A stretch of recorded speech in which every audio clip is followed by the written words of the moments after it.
জাতীয় পুরস্কারে সম্মানিত হলেন ওয়েস্ট শিলচর কলেজের সিনিয়র সহকারী অধ্যাপিকা Rini Begum Laskar. Doctor APJ Abdul Kalam Excellency service national award 2024 পুরস্কারে সম্মানিত অধ্যাপিকা রিনি বেগম লস্কর। দিল্লিতে ওয়েস্ট শিলচর কলেজের নাম উজ্জ্বল করলেন অধ্যাপিকা রিনি বেগম লস্কর। শিক্ষকতার পাশাপাশি বিভিন্ন সামাজিক কাজকর্ম করে জাতীয় পুরস্কারে সম্মানিত হলেন অধ্যাপিকা রিনি বেগম লস্কর। ভারতীয় দলিত সাহিত্য একাডেমির 40তম 2 দিবসীয় জাতীয় সম্মেলন অনুষ্ঠিত হয় রাজধানী দিল্লির পঞ্চশীল আশ্রম মাঠে। আর সেই সম্মেলনে দেশ বিদেশের বিভিন্ন স্থান থেকে যোগ্য ব্যক্তিত্বদেরকে বাছাই করে সেবাশ্রী, কলাশ্রী ইত্যাদি জাতীয় ও আন্তর্জাতিক পুরস্কারে সম্মানিত করা হয়। আর সেখানে যোগ্য ব্যক্তিদের তালিকায় স্থান পেলেন বড়খলা বিধানসভা কেন্দ্রের বড়যাত্রাপুরস্থিত ওয়েস্ট শিলচর কলেজের সিনিয়র সহকারী অধ্যাপিকা রিনি বেগম লস্কর।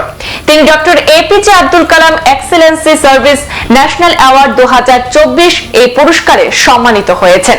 ওই দিন ঐতিহাসিক সম্মেলনে ভারতের বিশিষ্ট অতিথিদের পাশাপাশি আমেরিকা, কানাডা, নেপাল ইত্যাদি দেশ থেকে আগত বিশিষ্ট অতিথিরাও উপস্থিত ছিলেন। সেখানে অধ্যাপিকা রিনি বেগম লস্করের হাতে জাতীয় পুরস্কার তুলে দেন ভারতীয় দলিত সাহিত্য একাডেমির জাতীয় সভাপতি ডক্টর সোহন পাল সোমনাক্ষর।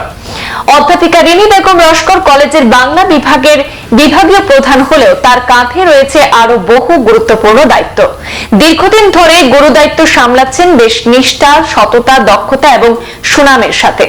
শিক্ষকতার পাশাপাশি সামাজিক কাজকর্ম করে চলেছেন অত্যন্ত নীরবতায়, যা বেশ প্রশংসার যোগ্য। আর সেই প্রশংসনীয় কাজের স্বীকৃতি হিসাবে পেলেন দিল্লিতে অনুষ্ঠিত ঐতিহাসিক সম্মেলনে এই জাতীয় পুরস্কার।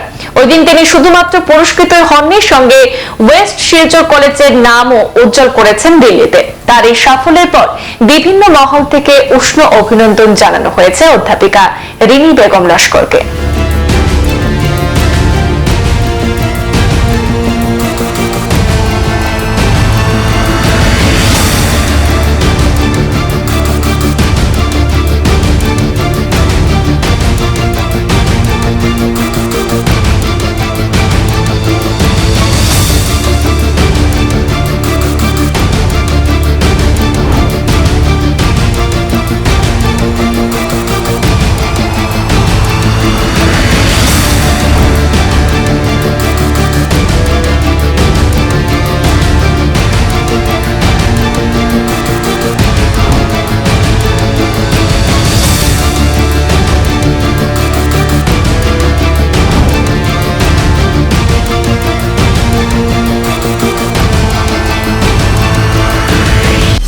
সংবাদ এই পর্যন্ত, ফিরছি পরবর্তী অন্যান্য আপডেট নিয়ে। সাথে থাকুন।